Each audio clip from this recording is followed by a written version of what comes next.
So good afternoon. My name is Kelly Ann Boyce, and I proudly serve as president of the Chautauqua Women's Club. Welcome to our Contemporary Issues Forum, or CIF for short. We have a wonderful lineup of speakers this summer. I hope you will join us back here every Saturday at 3 p.m. through August 17th. Next Saturday, we are excited to welcome Sylvia Farbstein, a dynamic speaker, writer, and advocate who has spent the past 2 decades transforming life's unexpected challenges into catalysts for positive change. Sylvia's journey began when her son Brandon, now 21, was diagnosed with a rare form of dwarfism at the age of 2. Together, they navigated a world not designed for someone like him. Refusing to be confined or defined by limitations, this perseverance led both mother and son into entrepreneurial careers that have touched millions of lives. Brandon is now a renowned speaker and Gen Z activist. Don't miss this inspiring talk. The Chautauqua Women's Club is a vibrant organization with a rich history. For 135 years, we've empowered the community through education, opportunities for leadership, and life-changing scholarships for students. This summer, we proudly gave $40,000 to Chautauqua Institution, bringing our total to over $1.8 million in scholarship for students in the schools of performing and visual arts. We're very proud. But what we do best is provide you with opportunities to meet new people, build lifelong friendships, and be part of a welcoming community. This is why the Women's Club is known as the heartbeat of Chautauqua. If you are a member, we thank you, and we encourage you to get involved. Volunteering is the easiest way to meet new friends, and if you're not yet a member, please consider joining. We have a membership table over there, and we actually have our youngest life member, Lucinda, who is 3 years old, and she wanted to come today and help her grandmother and meet a real live astronaut. So, yay. We are incredibly grateful to our 2024 program sponsors for their generous support and belief in our exceptional programming. Your support helps bring relevant, thought-provoking speakers and some of the best programming to the grounds of Chautauqua. If you want to learn more about sponsorship opportunities, please email me. It's an easy one, president@chautauquawomensclub.org. Our 2024 program sponsors are Sherry Gillette Sigward, Laura Rich Fine of Greece Financial, Terry Tucker and Stephen Still, McGee Women's Research Institute, and of course, in memory of Rita Arjun Auerbach, lovingly gifted by Kathy Bonner, Mary Lou Goodman, and Josette Raleigh for Rita's dedication to the Chautauqua community and her love for the Women's Club. Last Saturday, we gave her a standing ovation. We're not going to do that this time, but she passed away in May, and it was a very, very special person to the community. Today, Dr. Cady Coleman will talk for approximately 45 minutes, followed by 15 minutes or so of Q&A. After her talk, please queue up to one of these 2 mics right here, and we highly encourage you to ask questions, even those over in the grove there. Last week it was pouring rain, so I know you're out there. To keep our Q&A moving along, please keep your questions concise with no Chautauqua prelude. You still laugh at that, that's good. Today's lecture is being videotaped by Ed Tomasini, which includes the Q&A session. If you do not want to be videotaped, please refrain from asking a question. When asking a question, please step up to the microphone and get closer than you think you should so the audio can be recorded properly. And thank you, Ed. I want to thank Megan Smith for introducing Cady to the Women's Club. Where is Cady? Where is Megan? We saved a place right here for you. Come. Megan Smith, everybody. Your recommendations help us bring the best of the best to Chautauqua community, so thank you for everyone who provides recommendations. It's really important. I hope you all had a chance to read Cady's extensive article in the Daily today. Thank you, Deb Treffs. Where's Deb Treffs? She's always here. There you are in the back. She does a fantastic job covering our speakers, and thank you. It was a really great article. Deb, raise your hand. Cady, straight in the back. Thank you, Deb. Yes. You'll have an opportunity to meet her afterwards as well. Today, Cady shares insights from her latest book, Sharing Space, An Astronaut's Guide to Mission, Wonder, and Making Change, which was released only on Tuesday. So the books were in the bookstore, and I know people, they couldn't sell them till Tuesday. So I hear it's a great book. I have not read it yet, I'm sorry, but I will. It's on my list.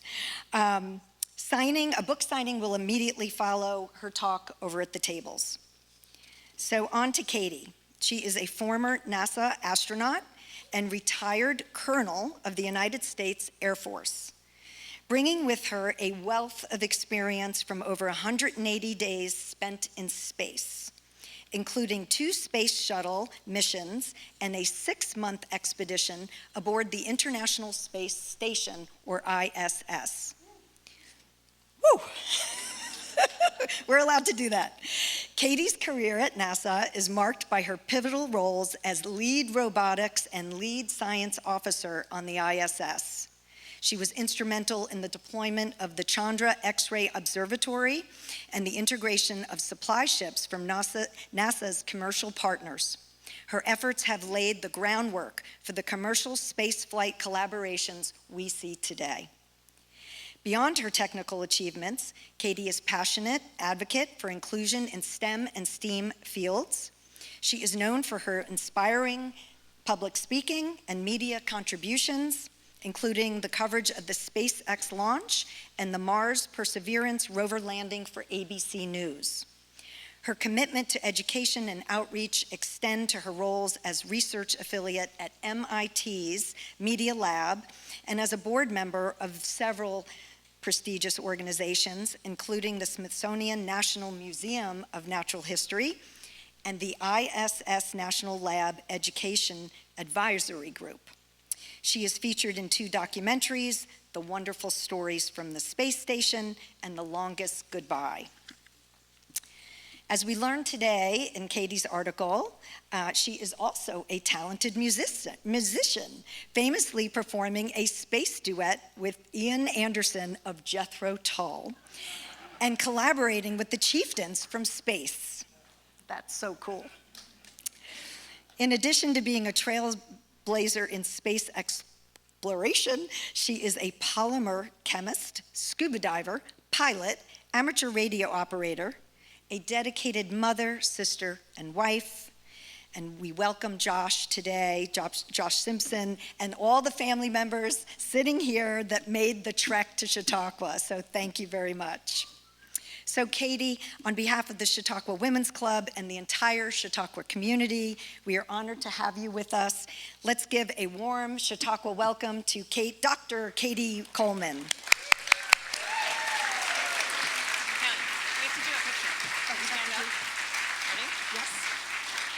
Okay. This is new.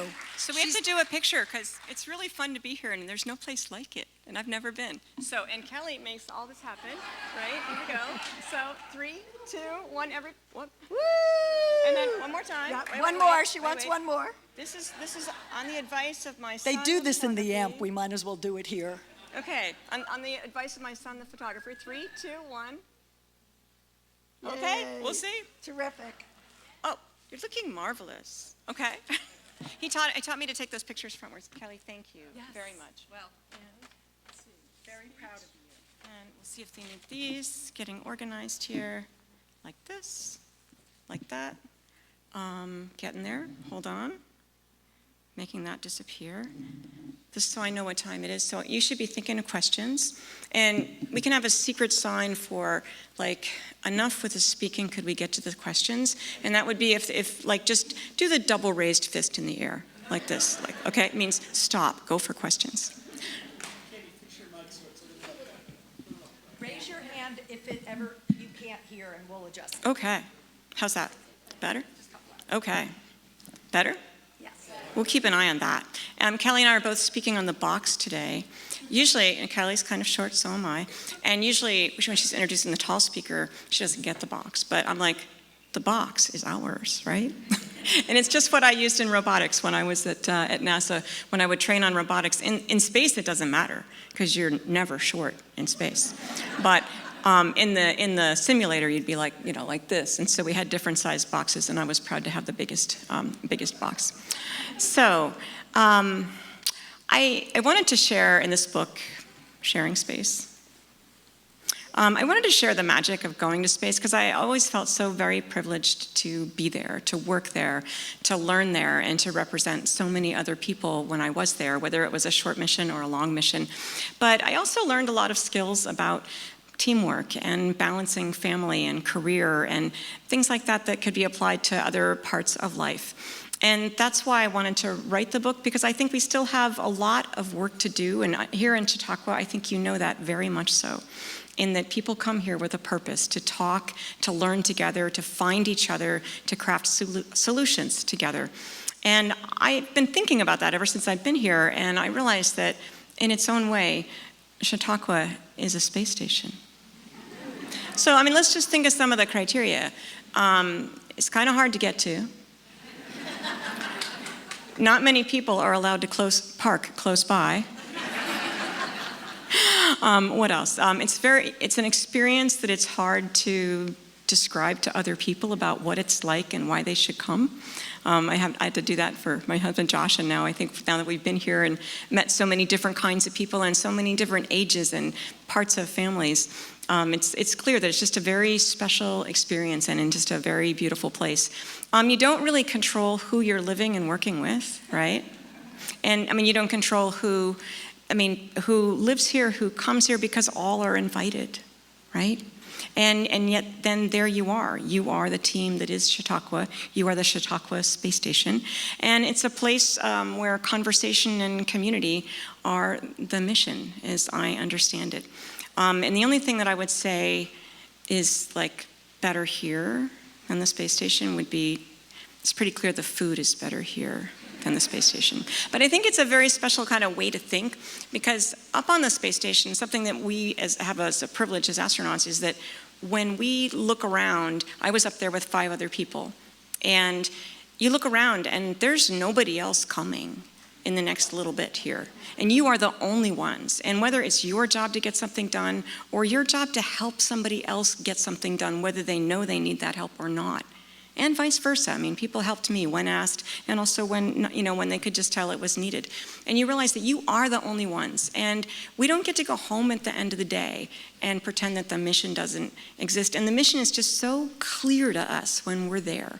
And so with that thought, I would actually urge you to make sure you keep the mission going when you go back to work. And I'm going to get this out of people's faces here.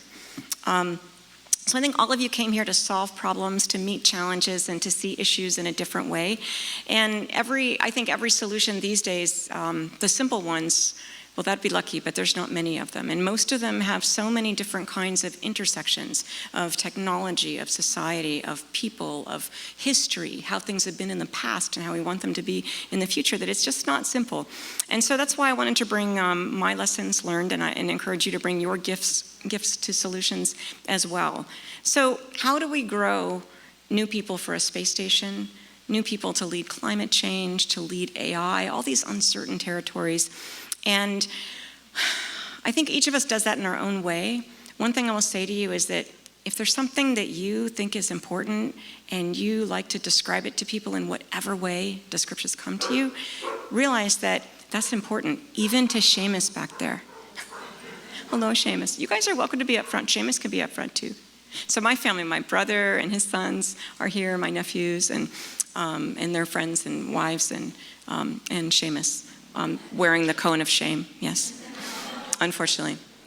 But you speaking up, you saying hello to people like Lucinda, the 4-year-old who has the lifetime membership at the Women's Club. There's lots of Lucindas here, right? And I think that's something that is already done, here in Chautauqua, because seeing people, I think, really matters. Seeing, not in just a visual sense, but for me, my brother and I, here in the front row, grew up with a dad who was in exploration.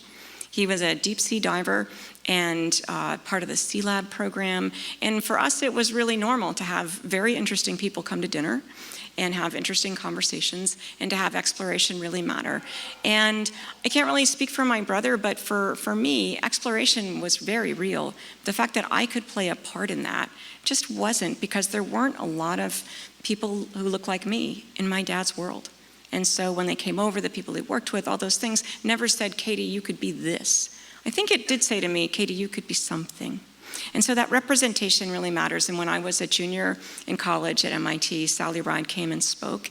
And it was a pivotal experience for me of sliding in slightly late into the classroom and just seeing somebody that looked actually a tiny bit like me, but also, the fact that she had her degree in something she really cared about and was always trying to learn more about it, that really meant a lot to me.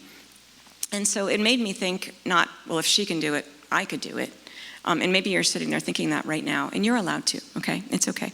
But it did make me think, maybe I could try to have that job. Maybe I could try to start the homework, the learning, the getting ready to be, able to be perhaps in the running for that.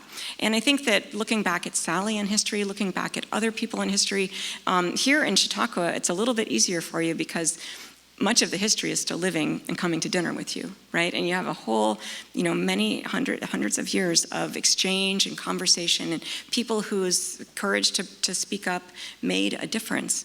And I think that that's really important. My friend Megan, who invited me, has really taught me so much about the importance of finding our history, because that's literally yet another way to identify with, maybe this could be me, maybe I could do that. This is the week of AI and looking at artificial intelligence. Well, one of the pioneers in that is Ada Lovelace, one of the first people, and do I say the first person? The very first person to actually figure out that you could actually use the way you did coding to, how do I say this? She's the first person to write an algorithm.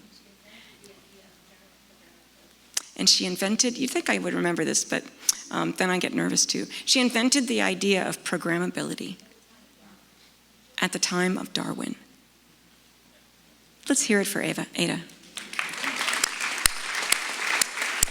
And this is the kind of environment that can foster that. But often, it's the books you carry in the bookstore. It's the stories that you tell at dinner that you realize just maybe mean something to someone. When my brother and I, Jamie, sitting in the front here, when we were, I guess, 9 and 10 at our grandparents' house, sleeping in the hide-a-bed, I like to say that my mother woke him up for the moon landing and not me. But we were sleeping in the hide-a-bed, so it wasn't exactly like a big slight, right? But it was true that, he was somebody that was really interested in space and flying, and I never had expressed that. And so we watched that moon landing together, and it made a huge difference for me to realize that these were people landing on the moon, walking on the moon. And I'd like you to think about what it would mean if Jamie and I had watched a man and a woman and a person of color walk on the moon. I think that every one of us sitting in this amphitheater would have a different idea of what the horizon, of what the limits might be, of what might be real to us. Because when people take steps like that, when we see them, doesn't mean we want to do just the same thing, but it says to it thus, these things that we think are so hard, so difficult, no one could do them, someone who looks and feels like us just did that. Maybe I have something in me too. And we're coming up on the 55th anniversary of the moon landing. So I'd like to read just a little bit from my book here. And just to share a little bit, this is actually my favorite, and I actually, will I? I think I will. I'm going to wear glasses. Where do they go? Oh, there we go. This is new too. Darn. glasses. Okay.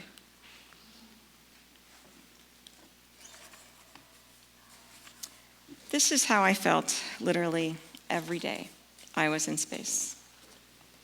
Slowly, I open my eyes. I'm still here. That miraculous fact hits me the moment I wake up every morning floating. I'm in space, and I'm going to be in space tomorrow and the next day and the next for 6 whole months. I live here. It's a kind of bubbly, never gets old feeling that floods my body and banishes any notion of slipping back into sleep. I'll add, even though I probably went to bed late. My next thought, which way's up? In the lobby of the hotel, there's a phone booth. There's not many of these around, but I urge you to go and look at the phone booth. That is bigger than our cabins, but it still was a place that we got to be alone. My cabin is not much bigger than a bathroom stall. See, I had to change the phone booth reference. I mean, kids would not know. With soft white panels lining the walls, floor, and ceiling. It resembles nothing so much as a padded cell, but I love every inch of it. It's a bedroom of sorts, though there's not an actual bed. Many astronauts hook their sleeping bags securely to the wall, slither inside each night, but I like to sleep with my bag untethered. I tuck my knees up to my chest, zip the sleeping bag all the way up so it holds me in a ball and float off to sleep, literally. So when I wake up adrift, it takes a minute to figure out where I am. Today, my cheek is bobbing gently against something solid, and as I shift my head backwards, my eyes focus on a small barcode sticker. Aha! I am under my desk, a tiny shelf just big enough for my laptop computer, and looking up, or what I think of as up, at least in relation to the floor, I see my photographs, each in a Ziploc bag, Velcroed to the wall. My 10-year-old son, Jamie's impish grin, my husband Josh's warm smile, my whole family posing on the rocks in Rhode Island the way we did every summer, Josh's family at Christmas. Jamie's little stuffed tiger, Hobbs, is tethered to a wall with a bungee cord attached to his small Velcro collar. We really do live with duct tape and Velcro. Without them, especially for me, everything would be lost. If my son couldn't come with me to space, at least he knows that Hobbs is up here keeping an eye on me. I think it meant a lot to both of us. So it was a magical place to live and work, and we think a lot about floating when we think about space, but floating to me implies like floating, like balloons, and it's just kind of like, it's this static thing, but what's magical up there is flying. There's a thing, and there's actually on YouTube, if you look up splitting hairs in gravity, where a friend of mine was up there, and I never did this demo, and I wished I did, so Karen Nyberg did it for me, where you take a piece of your hair, and Karen has like blonde hair this big, so it looks like a lion up there. Pull this hair up, and you use it to sort of push off of anything, like this microphone, a desk, a railing. We have rails all over the station so we can get around. You push off, and that would actually push me across the whole space station. Just a hair. If you did it fast, you'd probably break it. But if you push slowly, that's what will happen. And so and especially my family can tell you I'm not the most coordinated of people, even though my middle name is Grace. And so, I know, sad. But anyways, but this flying around and being graceful and twirling and have no actual definition of what way is up. To me, it was magical to be up there, and I felt like it was a little bit of a miracle to be up there. Not that I wasn't qualified, but in terms of people achieving their dreams, I don't feel like we have an even playing field in most parts of our planet, and even here in our country. And I think that it's really important to realize that all of us, we're all part of that. We're all part of that, I won't say challenge, I will say challenge, but we're also all part of that solution. I mean, I have some embarrassing stories of my own. My lab partner, Laura Kiesling, and I took one look at each other at MIT, the first meeting of the chemistry lab group, and Laura apparently thought, well, I'll just speak for myself. I looked at Laura, she looked like Miss California. And I was like, wow, she's a transfer student, came from another school, who knows if she's even smart, and she looks like Miss California? I don't think so. And she looked at me and thought, nobody that cute could do chemistry. Well, Laura is a MacArthur Fellow, a genius chemistry professor in the chemical biology, biological chemistry field, just achieving really amazing things, and a professor at MIT, a really cool one. And I had a very cool job myself. So were we wrong? Like totally wrong. And it's so human to do those things, from my mom choosing to wake up my brother, thanks, to Laura and I underestimating each other. And so that kind of thing, I think still happens. And I think that even in a job, I loved the people that I worked with. And in the office, some of them more than others, but literally it's one big family, a little bit like the family here. And I didn't just think, how come they don't see me? It's more like you go, okay, I want to do this, I want to have a mission. When someone says to me, I figured out that the reason you're not being picked for the space station is that your husband lives far away, Massachusetts, far away from Texas. And that's really far. And you have a kid. And he goes back and forth too. That sounds really hard, and so maybe when you go to the space station, you won't be able to, you'll miss them. And I'm thinking, I'm seeing some looks in the audience. I'm thinking, so I've commuted at my own expense for 15 years. I've never missed a meeting or a training exercise or a simulation. And my family's still together and we're pretty happy. I think I might be really qualified. And I'm seeing some clapping, right? But, either making that, statement in a snide way or making them feel stupid or whatever, the person who told me this was really a gift because I had no idea. I'm like, really? Are you kidding? And they said, I know, it's stupid because who could be more capable than somebody that makes all these things happen, right? But I'm just telling you what is. And my thought is we all have extra jobs. What if we make sure that your next job is in the space station world and they get to know you? And then they'll be like, oh, she should be living and working on the space station. And did I think, oh, I'm so mad about this? No. I'm like, okay, how do we do that?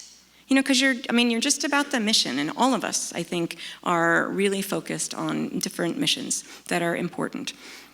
And so even though sometimes the stories are hard, I think the solutions are actually quite positive, which is, be a person, maybe some of you here are, a person who not only gets accepted into a world where you just happen to be somebody people kind of look at and go, yeah, I'll bet you they can do that.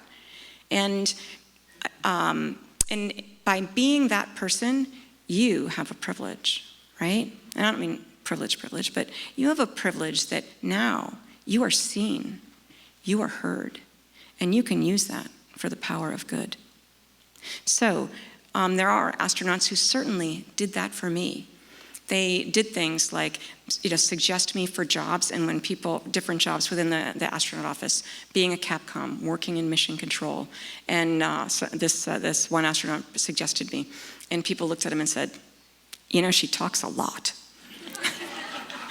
And he said, well, we're building a space station, right? And these people are living up there, and the mission controllers are living down here, and Copy and Roger are not going to cut it forever. And it's always hard to build a bridge between the ground and who's in space. And Cady is a bridge builder. So let's think, why don't we just try it? And there I was, a Capcom for 7 years, in charge of Capcomming, all those kinds of things, partly because that communication stuff really is so important, and those bridges are really important. So realize that you can be a person in terms of making these teams work better, a person who can help other people understand what people on the team can really do. We like to say that in terms of teamwork and the kinds of teams we need to form in order to face these challenges that we do, that there is no I in team, especially for sports team. It's all about the team. Well, it's true, except you as an individual, the I in team, you bring something really important. Different, I don't even know what those things are. I just know every single one of us brings things that other people don't. And as a whole team, I think you have to be a person who is brave enough to say, this is what I bring, or brave enough to look at someone off in the corner who you just don't even know, but you realize, I don't even know what they bring. Well, ask them. Have a conversation. Go sit with somebody different at lunch. You know, I mean, it's hard to do, and I think it takes a certain bravery because you're kind of, it's hard to go up to somebody you don't know. But I think that here in Chautauqua, what I think is pretty wonderful is it's probably pretty normal to talk to people you don't know, and that all of your kids and grandkids are growing up to realize that there's no such thing as a stranger, just people that you haven't met yet, and people on your team that you haven't met yet. And so to be on these teams, I think that helping everybody on the team have a voice so that they can shape the future and what that team brings is one thing to do. But the other thing that I think that is really important is, I would say, learning how to tell your stories. Because when you tell your stories, they're going to mean something to somebody else. And every one of us has different ideas. I'll go back for a minute to, I think that on these teams, it takes a certain amount of trust and vulnerability to really make the most amazing and solid team. And you'd think that first you have to trust people before you can be vulnerable. But I think it's vulnerable to go and talk to that person across the room who you wonder what they bring because they never talk during the meeting. So I think you have to be vulnerable to do that, right? But it turns out that more likely by being vulnerable, that is how you actually build trust. And an example I'll tell you about is after the Columbia accident. And this is the accident where we lost the space shuttle Columbia. And that's not just astronauts losing astronauts, that's an entire nation, an entire planet losing just immense progress in the space program, people. And I actually really love what these new commercial companies bring to exploration, in that often by taking bigger steps, not with people, but bigger leaps, they're actually taking bigger leaps and they're actually bringing us with them. So this was something that was so hard just for every engineer, scientist, person who cooked for the crew, friends, family, neighbors. It was hard on everyone. And especially at NASA, everyone wanted to be part of the solution. It's an emotional thing. And it's a very powerful emotional tool, I think, to say, I really want to be part of that mission. I want to make it happen. And I was part of the tile repair mission. What if, not exactly what happened to Columbia, but what if, now that we understand how vulnerable the space shuttle can be, what if the tiles on the bottom got ripped up and we had to go out on a spacewalk and fix them? And by doing that, it's a hard problem. We're literally going to go out there with a giant spacewalking caulk gun, practically from Home Depot, okay, filled with like rust-colored caulk, and we're going to go out there and fix them. And in solving this problem, our team had some issues. I mean, think about what happens if you damage the bottom of the space shuttle. It could be a pit, it could be a scrape, it could be a big scrape, a little scrape. I mean, how do you describe damage, and then how do you fix it? Will the same goo cover everything? I mean, it's so many questions, but they were uncomfortable questions, and people started ignoring them and focusing on what they knew. And as an astronaut in all of these teams, one of the things that we do is we sort of span all the levels, from the person who is the team member who's stapling papers to the person who's in charge of NASA. And we span all of those levels, and we have the freedom to speak to people and inquire of people and find out how they're doing at all of these levels. And what I was finding out was disturbing, because the fear of not being able to solve the problem was keeping us from solving the problem. And so my solution was to sort of bring up that elephant in the room. I have a neighbor who's a baker. I had her bake an enormous sheet cake and give us some vats of stucco-colored icing. I took every spatula, knife, fork, barbecue tool out of our cooking drawer and the barbecue and brought them into work. We have about 40 people on the team. Spread them out, said, everybody, you're going to damage your cake and then you're going to frost it and fix it. Because how many people here have frosted a cake? Some, right? Well, and when you frost a cake and you start and you go, whoosh, and you're like, oh, this is going to be so beautiful. And then you have one little tiny thing you want to fix, and then that comes up, and then there's crumbs, and so, I mean, there's like, and you're like, well, we'll have more frosting. That's what everybody got to experience. And in laughing and doing that and actually really thinking, what does damage mean, actually, it gave us a way to talk about what damage meant and how to discuss things that are really hard, that we don't really have solutions to. And the imperative, it's imperative that we learn how to solve these problems. So I think bringing your own skills, mine is one of those elephant in the room kind of skills. I think it's just really, really important to do. I'd like to tell you about, we only have a couple minutes left, and then it's time for questions. I'm just going to read a little bit from our STS-93 launch. Now, I launched twice in the shuttle. Once to have a laboratory, it's right here, a laboratory to figure out how to do those experiments up in space. And the second one was to launch the Chandra X-ray Observatory, which is the telescope that literally teaches us everything we know about black holes. And it was supposed to work for 5 years. We launched it in 1999, and now we're having the 25th anniversary of the Chandra X-ray Observatory. So I flew with Eileen Collins. She's the first woman to command the space shuttle. And this mission was, it's so important. You're hearing the results that have come from it. It was also, the telescope cost $1.8 billion. It was designed 25 years earlier. It took a really long time to design, but then to get it, into a place where it could fly. And so it was one of a kind, and it was put together in pieces, and those pieces were already calibrated. If we had to come back and land with that telescope, the mission would still be lost. We would have to build another telescope. So it's a really critical mission. I was actually in charge of pushing the buttons, so to speak, and launching the telescope, and being kind of in the middle between the Chandra team and the NASA mission control. But this is our launch, so I think you'll understand. I mean, every space launch, and especially with people on board, is really, really important. But this is called the point of no return. Our STS-93 launch was intense, to say the least.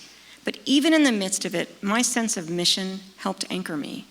My focus, after making it to orbit, was on understanding whether anything needed. Did I do this wrong? Let's see. I did this wrong. Okay, hold on.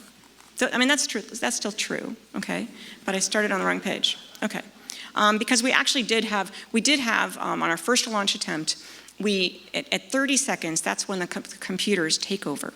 Okay, computers take over, and when you hear that 30 seconds, you know that you're on automatic, and you are just so most likely going, and it's counting down, 30, 29, 28, and it keeps going and going. And at about 7 seconds, we heard this call that said, give cutoff, abort.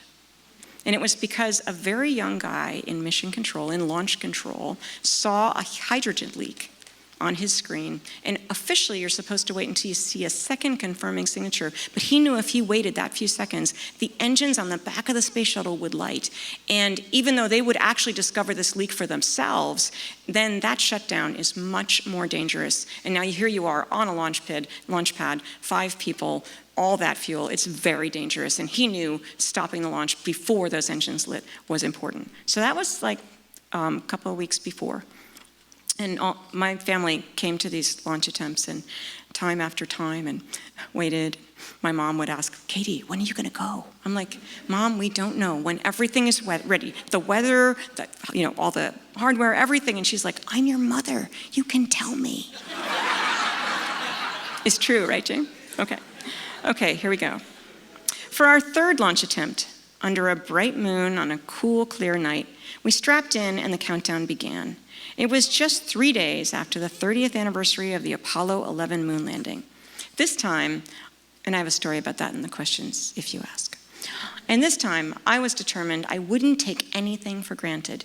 Even in those final 30 seconds after control switched over to the shuttle's internal computers, even when the engines kicked in and I felt the twang of the nose dipping forward and then coming back, only when the solid rockets ignited did I let myself believe we were actually heading back to space. This time, as a seasoned second-time flyer, I kept my excitement contained.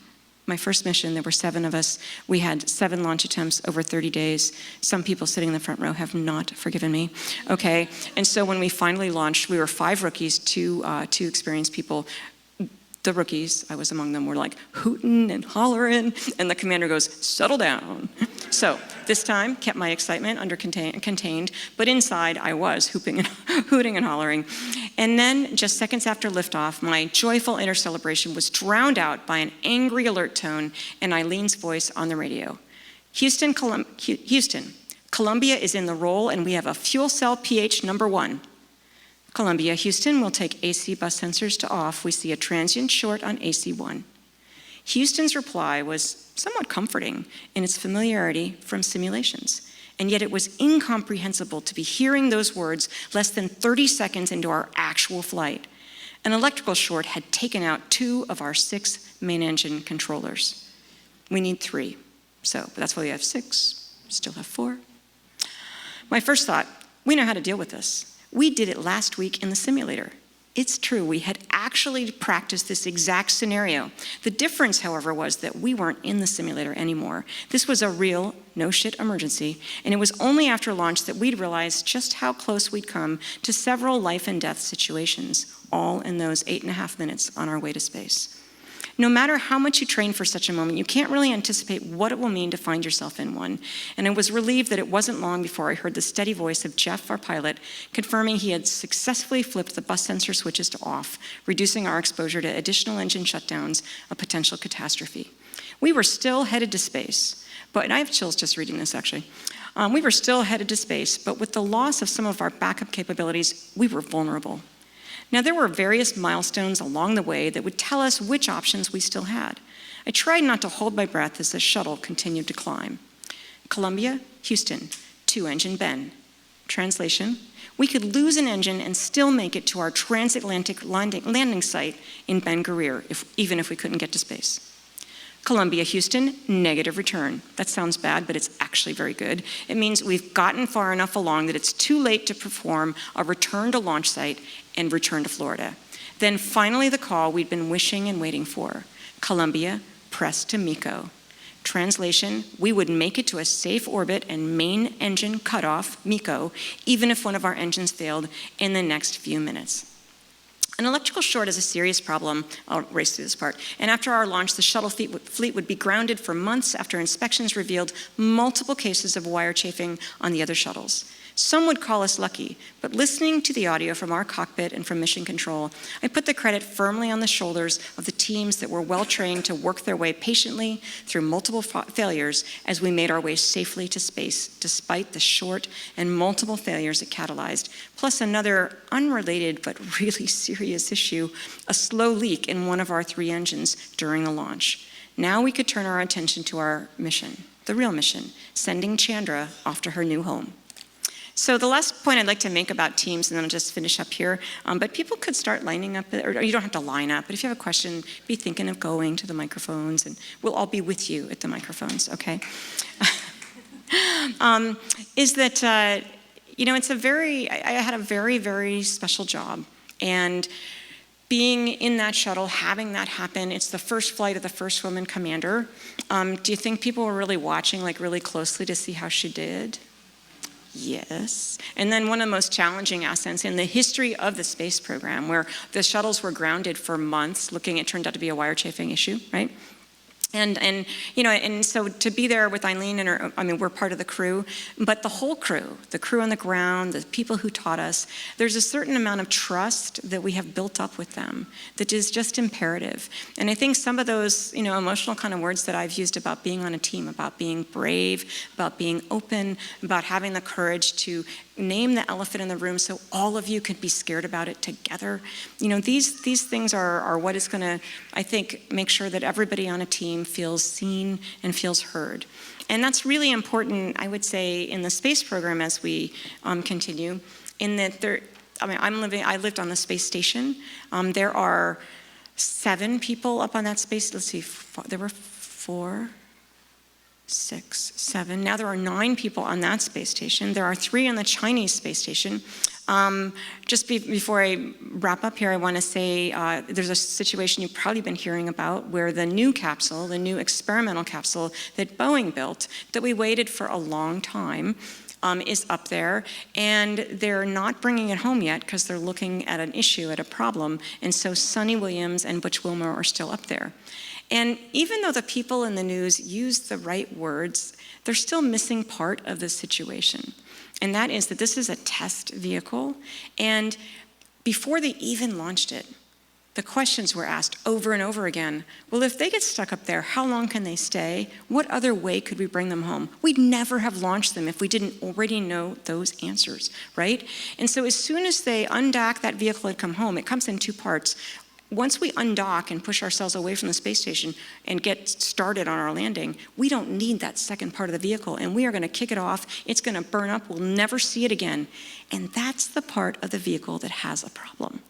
So to spend more time up there looking at the problem really, really makes sense. And part of the reason this whole ship took a long time to build, despite what you hear in the news, is that Boeing and NASA wanted to build a spacecraft that really, really was robust, that humans could take over if all the computers weren't working. And so that's a more complicated spaceship than we have from any of the other companies, and it took more time. So in the meantime, so there's Butch and Sunny. They were only going to be up there like a week or two, and they're still up there. I will tell you that they are happier than anyone could imagine. All of us are jealous that they are still up there having extra time. If you look on the web and look up Sunny Williams, or Sunny, S-U-N-I, and also Space Station Tour, you will see the person that is stuck up in space. And plus, they are just like taking the to-do list on the space station that is always limited by how much crew time there is. That's why we all stay up so late, right? They are taking that to-do list and knocking the crap out of it. So it is a joyous time seeing NASA do just what they should do, and of course learning things, some scary, some not. And with that, I will take some questions.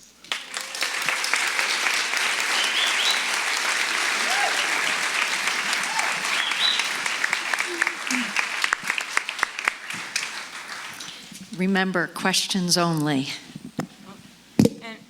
And, I'm just saying, don't make Kelly come find you if you ask a really long question. I'm scared of her. Okay. Yeah, many of my relatives are veterans, and we celebrated them. And then, as a historian, I was just taken aback by a former president saying that veterans are suckers and losers.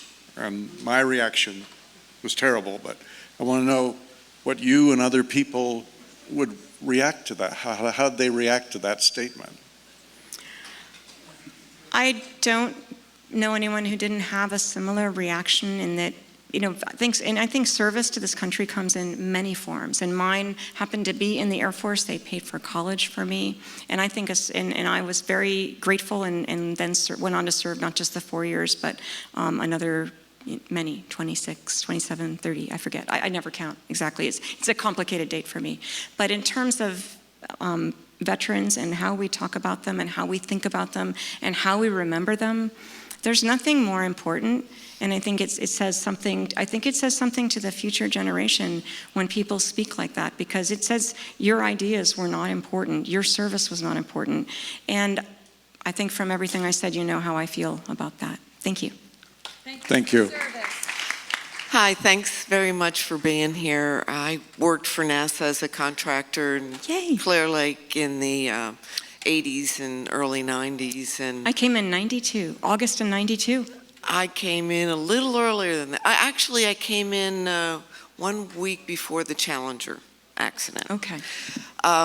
Anyway, it was, a very exciting job and everything. We were in, my company did the publications and things like that.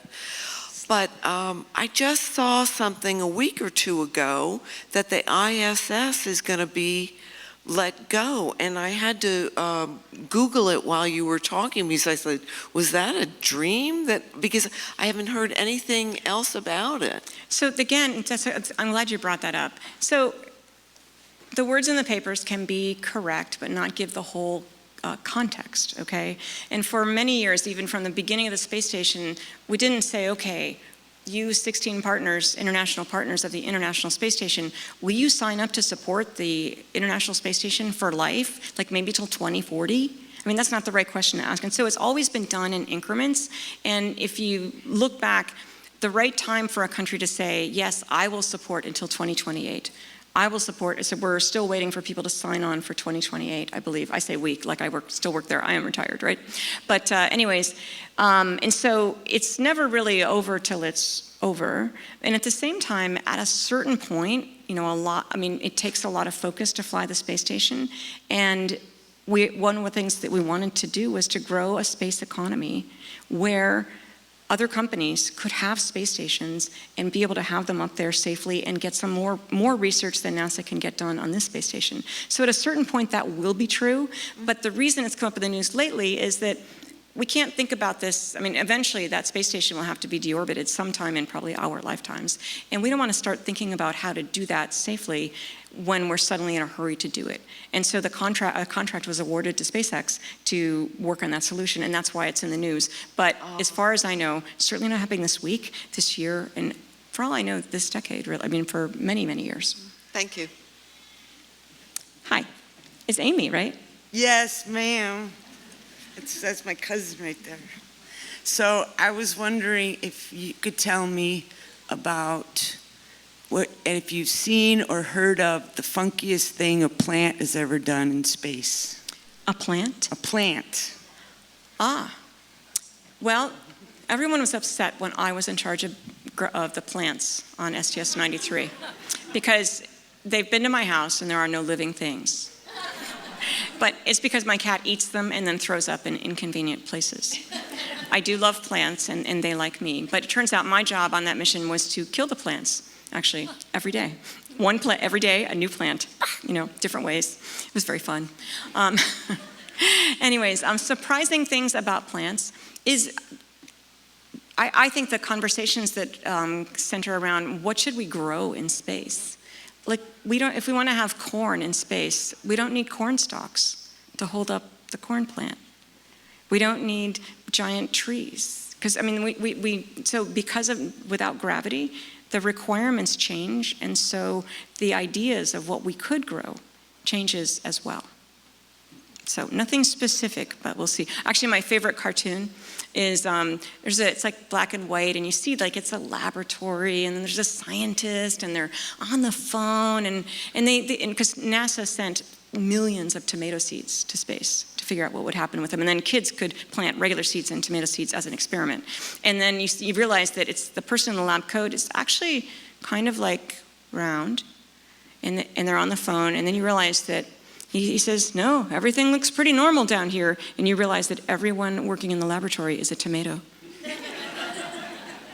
Over here. 30 years ago, I started a STEM program for girls, and it's now international. But the point, the thing that worries me is we have sent thousands, I know, of girls out into engineering and computer science in any form. But I don't know that the climate's getting better, and I get discouraged about that, to be encouraged that. So I just wondered your opinion on current climate for women, young women going into STEM fields. Well, young women and everyone else unexpected. You know, not just women. And I think that the climate is better. I think that our lessons that we've learned have gone a long way. And at the same time, it's certainly not good enough, and it's disappointingly not better. And it's taking a long time. And that's really one of the reasons that I wrote the book. I don't actually say this in the book, but basically, I told you stories, not really of NASA. I mean, I told you stories of NASA, but my experiences are experiences within the astronaut corps, with people that I really love and have a great sense of community. And at the same time, there are things that happen that should never happen in terms of, I mean, joining the tile repair team. I was so excited. That they said, would you join that team, Cady? And I'm like, yes. And they said, so-and-so who runs that team, that other astronaut, they're not very good at communicating, and because it just irritates everybody on the team, he can't get his points across, so we want you to get his points across. And I'm like, so it's not because I have a PhD from the best place in the whole world in exactly this field? Like, really, I'm not kidding, right? Anyway, so these things are still happening, and I think that by showing, if they happen in this place with these wonderful people, it means they can happen anywhere. And it still does, and that all of us have to be looking, asking hard questions just like that. Thank you.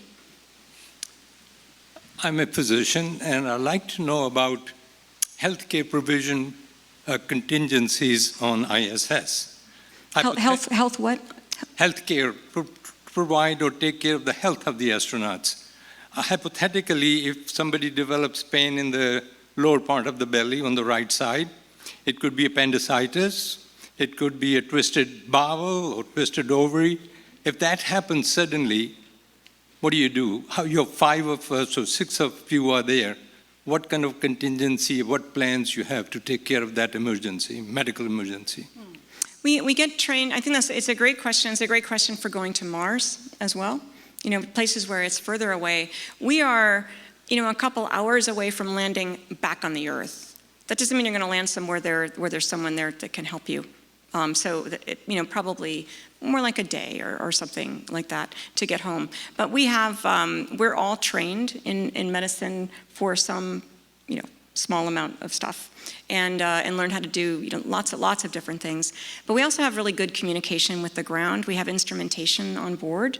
We have ultrasound. We have ultrasound. I don't know if they have X-rays right now, but anyways, we have a lot of different abilities, and also we practice some of these things, and we know our doctors well. They know us well. And so there's a lot of communication about things. And there's also often medical professionals on the crew as well. So going to Mars, maybe we can have a robot that can be manipulated from here to do the appendectomy? Well, we've looked into, like in terms of doing surgery, and it seems like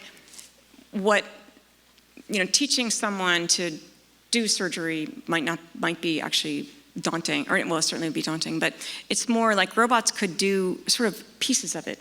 Almost just like the sections, and there might need to be a person doing something in between, but they may be having like units of how to do that. And there's all sorts of experiments like that going on. In fact, when I lived underwater for 11 days, part of our mission was telerobotic surgery. I said, on each other? But no, it's on very sophisticated dummies, and really important to have really sophisticated mannequins to do this kind of stuff. And we learned a lot about how that coaching needed to happen. Yes. Your talk is excellent. It's prompted a number of questions, which shows how good it is. In the area of questions, how has NASA changed its culture and kept the culture where, for example, the gentleman at the countdown could say, stop? And especially for those who are not traditionally in that culture, women, to stand up and to say to the 100 people in the world, stop now. I think the culture has improved through some of these unfortunate accidents, right? But even in that countdown, I mean, that guy who did that, I always forget his name, but Eileen always knows his name. But anyways, he was an Air Force guy working in our launch control and making that call. And they're pretty like by the book and the procedure's always right. And what they did is they actually gave him a huge award, and they changed the procedure. And it was a very sort of telling thing to do that set this example that when you really see something that you know is the right thing to do, you need to do it, and we will talk about that after. So that's really, I think, really important. In terms of, everyone being able to speak up, I think that has improved as well. You saw an example of it, actually, when there was a lot of publicity about the all-woman spacewalk. And that they didn't have 2 suits that both women could go outside, right? And that's because it's because a lot of reasons that, bigger reasons. I mean, they didn't have enough suits up there because of a decision they made like 10 years earlier. And in fact, I myself, and it's in the book, had to learn how to manage in a very big suit that was much too big for me because they got rid of all the small ones that fit more than a third of the women, right? So here is Anne, who is actually a larger person than I am, and she had trained in a medium and she had trained in a large so that she could be flexible and maybe add that flexibility. But when she did her first spacewalk, she realized that she was not going to be safe in that large suit. And because she couldn't then be in the large and Jessica be in the medium, that meant they had to postpone the spacewalk. And it's just, I mean, it took a lot of courage for her. I mean, it was, I mean, publicity-wise, all those kinds of things, but even in terms of logistics of the space station, it was a big, kerfluffle, right? But she spoke up and she spoke her mind, because that's what we're trained to do now. Thanks. We're going to finish up with everybody that's here. And I'll talk faster. Hi, Cady. Thank you for being here. Thanks. My name is Loveless, and I claim a family connection genealogy to Ada. I wanted you to know I had a dinner with Sally Ride. Wow. And I was interpreting for the deaf and sat at her table, and I asked her, because my daughter was a teen and wanted to become an astronaut, and so she said it's wide open for women, but I had mentioned that my daughter was very tall. She was like 5'10" or something. She told me that the astronauts had to be 5'8", and you are short. Are all of the men and women short? No, I think the range now is like 5'2", maybe 5'3" or 4. It might have gone up, but 5'2" or 5'3", 4, to 6'2", I believe. And it's been 6'2" for a while. Okay. Yep. And hopefully still open for women. And definitely open for women. And also there's some interesting things you can read about if you look up astronauts with disabilities. There's a lot of news about that, about different ways that they're participating. There's a group called Astro Access that just says, well, instead of just saying, could people who have disabilities go to space, why don't we just start working on the challenges? Can they fasten their seatbelt? Can they understand when there's a problem? And just go and trying to solve those problems one by one. And I'm part of that group. And they're where I've been learning hand over foot from them. Thank you. Miss Sarah, did I go the wrong way? Sorry, this way. A number of years ago, our family had the unique and wonderful experience of traveling on a ship with Carl Sagan and his family. Wow. And he had coined the phrase pale blue dot. What is your perspective floating around in space and looking down at this only home that we have ever known, this beautiful planet, and how beautiful it is until you get up close and personal and see what we have done to it? So do you have any thoughts about that? Thank you. Thank you. Looking back, we don't get to see the whole planet at once. We do see it turning under us, but we do, I mean, you see the curve of the Earth, you see so much of it at once, and it's very clear that, to me anyway, that home is just bigger than we thought, and it includes a certain distance out into space. But looking back, what really stands out to me is the fact that, like, everyone except the 13 people living on space stations right now, every human being is here on Earth. And if only they knew how close they actually could be to each other, how, if they were connected, how much more easily we could solve problems together. So it is that connectivity in which we may have changed the face of the planet, all those things, but the people and the people who can solve those problems are still here. And it's up to us to have some of those conversations to really do that. And I'll ask you to think about Artemis, the Artemis program, which is the one coming up where in about a year, 4 people will climb into a spacecraft and they will go around the moon further than any human has ever been, thousands of miles past the moon, checking out this spacecraft for eventually going to the moon, landing there. And what they will see is they will see the moon and they will see the Earth in the background. And I'm anxious to have them answer your question, because I think it's an amazing, changing thing to do. And that this program, Artemis is actually the sister of Apollo. NASA is committed to having the first woman and the first person of color be the first to walk on the moon. And in my experience, working now as a consultant, they meet that. Yes. Sarah. Hello, Sarah. Hello, Cady. Sarah's a data scientist that helped us at the Smithsonian get on the road to trying to manage all of those collections and the data. Well, thank you. Have you ever had that little voice in your head, I can't do it, or maybe I'm not the right person? And if so, how have you combated that over the years? Only in the few minutes before giving this speech, right? But that's something where there's too many people here that know me to say any different, but I never do say any different. I'm not the most confident person in the world, and I figure things out by talking it through with people that I'm close to, and often, sometimes when somebody clearly underestimates me, the first thing that happens is I kind of wonder if they're right. Part of me knows that they're not. And then the next thing that happens is it makes me mad. And it actually helps me be the person I really could be. But it's not something that I can just do easily all the time. Thanks. We've got two more. Thank you for a very inspiring talk. My question has to do with faith. And has your faith changed in any way as a result of your experiences in space? How you felt about religious belief or God or whatever before going into space versus after? Thank you. We grew up as a family with exposure to a lot of different versions of religion. And for me, it's about the people. It's not about a process. It's not about a place that you go. I love to go different places on Sundays or different days and be with people who all believe something and believe a certain way and learn more about them.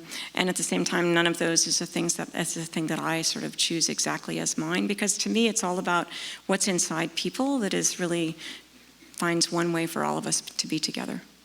And that didn't, if anything, being up in space with people and finding out, people that you just thought, oh, this is, I would never really, have a great affection for this person. I'm not even sure I really want to go to space. Well, I do want to go to space, but it's not somebody I would have chosen. And then to find what we create together, those things really happen.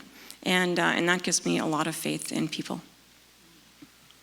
Yes? What was the scariest and best part of being in space? Ooh. Well, we train really hard. We learn, just like you practice in school. We practice. And so when things are scary, that suddenly it's time to do something like reach out with a robotic arm and capture the, the giant, really expensive supply ship and not mess it up. I kind of think about all the practicing I've done, and it gives me some courage just to go, you've done all the practicing. It's just logic. I've done my practicing. I'm ready to do this. And so that's when I just do that. But in terms of being scared, like being on the launch pad or being up in space, it's a little bit of a relief to be home. And at the same time, we really trust all the people that put the spacecraft together. I trust them to do their best. Just like I trust you to do your best at school. It doesn't mean you do your best every day, but you just have to do your best that you can that day and the next day.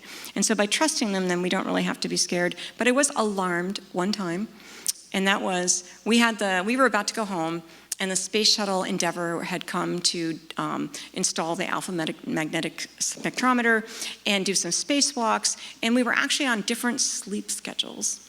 And so I woke up in the morning, and you just have this certain awareness before you're even really awake. I'm like, yeah, there's some banging on the roof. Banging on the roof. Not supposed to be banging on the roof up on the space station. Well, they were on a different sleep schedule, and they'd already gone out to start the spacewalk. But it was a little alarming, just for a few seconds. So it was very fun. Last one. Thank you. They have the astronauts a union, like a union here on Earth. Employees, they have unions. That is the first question. Oh, do we have a union? Yes, if you have or non-unions. And the next question is this. Here on Earth, if there's any moral or ethical trouble doing something, is the Constitution and the Gospel used to be. Out there on space, when you have a moral or ethical challenge to make a decision, out there, what do you use? Thank you. So, no unions. Just happy to be part of the workforce, very much so. And the same way that you deal with that and you deal with moral or ethical challenges, in your family, at your workplace, our crew is our family when we're up there. And that's how we sit, well, we don't really sit down, but we do actually gather around the table and talk about things that need to be different, things that need to be changed, and why. And so it's a lot like real life. Not always more fun, but for the most part, incredibly fun. And I felt very privileged to be there and very happy to be here at Chautauqua to talk today. Thank you very much.